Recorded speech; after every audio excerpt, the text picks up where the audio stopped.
Hey guys, Webby here from SGC. Today I'm just going to be running over some stuff for triggers. As you can see here, I have a Bohemia Studio page open which tells you all about triggers. It's fairly comprehensive, um, but today I'll just run over some of the basic points.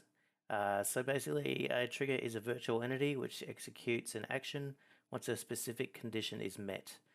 So things like a soldier, regardless of whether they're AI or players, running into a trigger area may result in a task being generated and so forth. I'll leave this link in the description so that you'll be able to quickly find it. So I'm just going to start in the editor on the virtual reality map.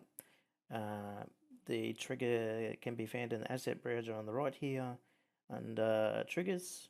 So we've got objects, compositions, triggers. All these ones here you see here, these are actually all the same, with the exception that they're all different sizes.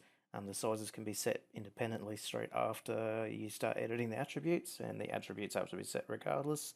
It's an easier way to manage it, and I also just start with this one. So when we go into the trigger itself, what we can see is we just got all the normal attributes you'd see for most armor objects. If you're dealing with multiple triggers and so forth, it can often help to name your triggers. So I'll just call this one trigger 1. I don't put the text. This only shows up for the radio stuff, and that's probably a little bit ahead for most people, and not really necessary for doing basic mission making. The sizes here, what we can see is if I set this one to 20 by 20, and we'll even go vertical axis, which is 20. So once I do that, we can see that that's been set to 20 by 20 by 20. So questions have been asked about how to actually make that come off the ground, because if you lift that off the ground, you can see there that it's actually lifting up with it, and that's purely because I've set the vertical axis. If you leave that set to -1, it will go all the way up and all the way to the ground, regardless of where you have this positioned. Alright, just going back into the attributes. Okay, so we've set that to -1, so that's going to go all the way to the sky. We'll leave it 20 by 20. Rotation, obviously, these things can be manipulated direct in the interface. I'll just show you how to do that. When you actually select the object, if you push your spacebar, it will bring up the object movement variables, I guess they are. And you could just manipulate it how you want. So obviously, if you only want it to be in a specific area, you can change that to however you want. I often find this is useful if you want to create a area that is going to trigger a respawn point. We can just open that right up, and that way, whenever they walk anywhere within that area, it's going to trigger that respawn point. Just keep things simple for now. I'll chuck down the 100 one. Alright, so we'll just back to the 50 by 50. The other thing you can do is change the shape here, making it square, making it circle, etc, etc. We've got the types here. Okay, so your types normally don't matter too much. These are very specific things, and generally speaking, you won't use them unless there's something very specific that you're trying to do with the trigger, and most of it can be written in the variables rather than trying to do them this way. But activation is very important. The activation we normally will set for any player, depending on what you're trying to do with it. I find 90% of the time I always be setting to any player, because I want the trigger to activate when a player enters that area. So for instance, when I've got my things like my respawn points, obviously there's no point in having blue 4 enter it, because if there's a blue 4 AI or an op 4 AI enter the area, it will trigger that respawn point, and I don't want that to happen. So setting it to any player will only allow a physical player to fire that trigger. The activation type just means any player present, any player not present, and again, these ones are for more advanced stuff, and that it's completely up to you if you want to look into that, and that is in that trigger section on the Bohemia site. So we'll just say for this one, any player present. Repeatable means that once a player leaves that area, the trigger can be repeated, which often isn't necessary unless it's something where you're trying to fire artillery. If a player walks through an area and the trigger is set to fire artillery, obviously multiple players running through that area triggering it independently is going to set that artillery to fire constantly. But mind you, the area must be clear of this variable here, the activation, before the trigger will fire again. We don't need to worry about the server only one. You'll find as long as you're using everything in the multiplayer environment, it should work exactly how it's meant to. Okay, so moving on to the condition. So this here, when it says this, what this means is this, whatever this thing is. So for this instance, the condition for this is going to be any player present. You can change this to things like when another trigger goes off, or when a mission or a task is completed, you can also fire the trigger. There's other ways to do that. You can sync this trigger around and do things like that. There's a million different ways to do things with triggers.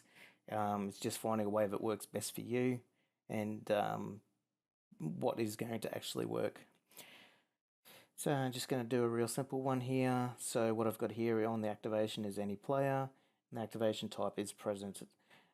The condition is this, so meaning this trigger, and on the activation I'll be hint.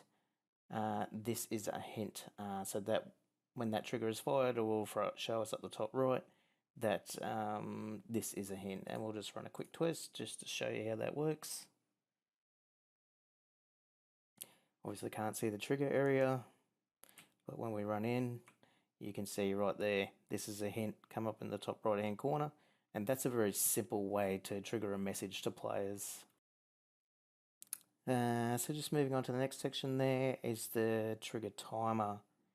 So what you can see here is a timer type and a timeout. So as it says very directly there, once the conditions are met, meaning this condition, if any player is present, the trigger will activate after the specified amount of time has elapsed. So I've actually set the time values here for 10, 20 and 30 seconds. So somewhere between 10 and 30 seconds, leaning more towards the 20 seconds on either side, the trigger will fire. And the timeout is slightly different, so the trigger's conditions must be satisfied for the specified duration for the trigger to be activated. So basically, if an area is somewhere that you want to be held before a task is, or a bomb goes off, for instance, this is the way to do it. So the players will have to be in that area for that specified time for the trigger to fire. And again, you can have 10 to 20, 30. If you just set it to 0, obviously the timeout won't be affected. But normally, if you just want a standard issue time, so say if we wanted 30 seconds to be the amount of time that before the trigger is activated, we just set them all to 30, and that will make it a hard 30 for any type of thing. So what we got here as well is trigger effects. So if this effect is true, what we see here is we can fire different things that'll happen. We'll just set this one to, let's just do an alarm, and we'll set these to 5 seconds. We don't want to be waiting 30 seconds. Alright, and we'll just do a quick test of that. So with that trigger itself, we've set 3 things that can happen. We've got the hint that comes up, the timer and the alarm sound that's going to go off, which you won't hear because I've got the game muted, but it will, I can assure you. So we'll just go in here because I got that set to a 5-second timeout. That 5 seconds elapsed and the sound went off and the hint showed up. So just for a simple demonstration of something like a respawn point, I'll basically just shut down the respawn point, which is in multiplayer, in the modules, in the systems. So I'll just chuck down this respawn point. We'll just call that A. We'll set that to blue for and leave the other variables the same. So all you got to do in this instance is right click, connect, sync to the trigger, and that automatically makes this unavailable until this trigger fires.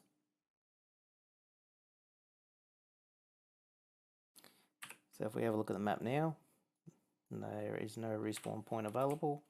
Once I go into that,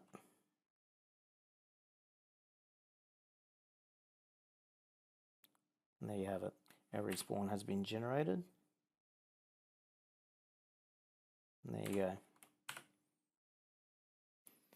Okay, it's just for something a little more complicated. So we wanted this respawn to appear from this trigger, but we actually want it to fire off this trigger. So while you can sync that, sometimes there are instances where you won't be able to sync your respawn or whatever the object is or whatever the variable is you're trying to use to the other trigger. So the way to do this is to actually make a trigger fire off the trigger. So to do this, we set our variable names for the triggers. So I've set this one as trigger 1, and on the condition I've said trigger activated TRG2. So I've actually called this one here TRG2. And I've also set that to activation any player present. So when I walk into that activation area, that trigger is going to fire this trigger and in turn is going to make this respawn appear. So I'll just do that.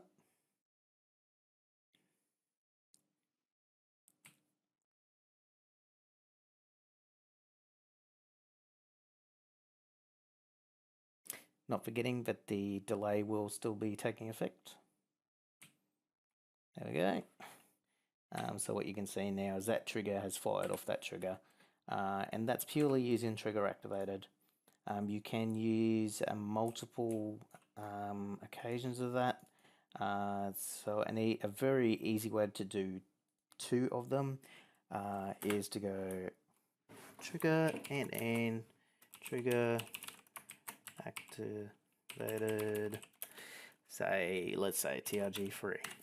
So that in itself will have 2 triggers attached. So say you had the trigger for, say, OPT4 not present in an area for trigger 2, and then another trigger set to these caches need to be destroyed.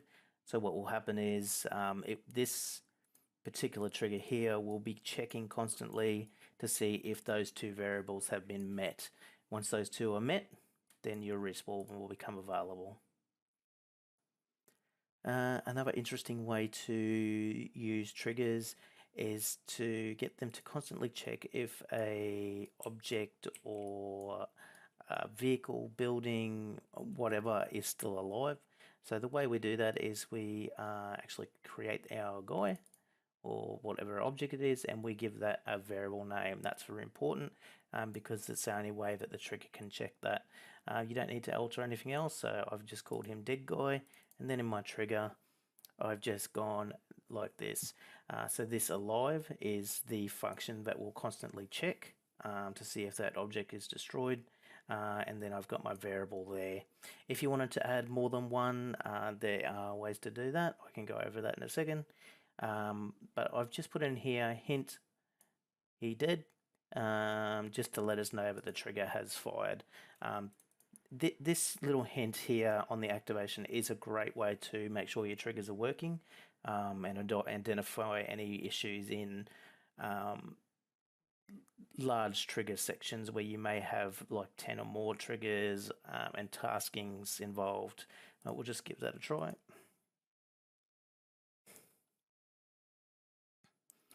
So we got a dead guy here. I'll just wait up again head, and you can see triggers fired. He dead because the trigger has identified that that object is no longer alive.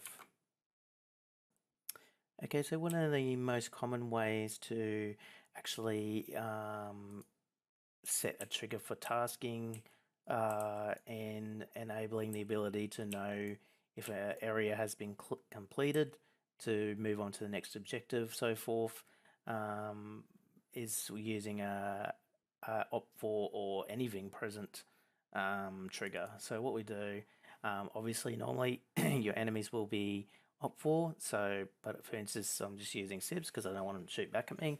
So the activation will be civilian, not present, and we just leave the rest as it is, but for this example we will add hint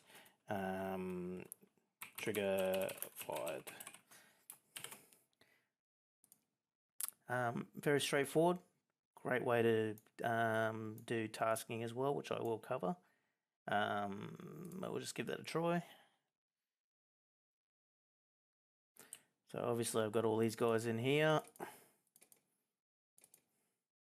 You can see the trigger isn't fired, and there they are. Trigger is fired because all the civilians that were in that that trigger are now dead.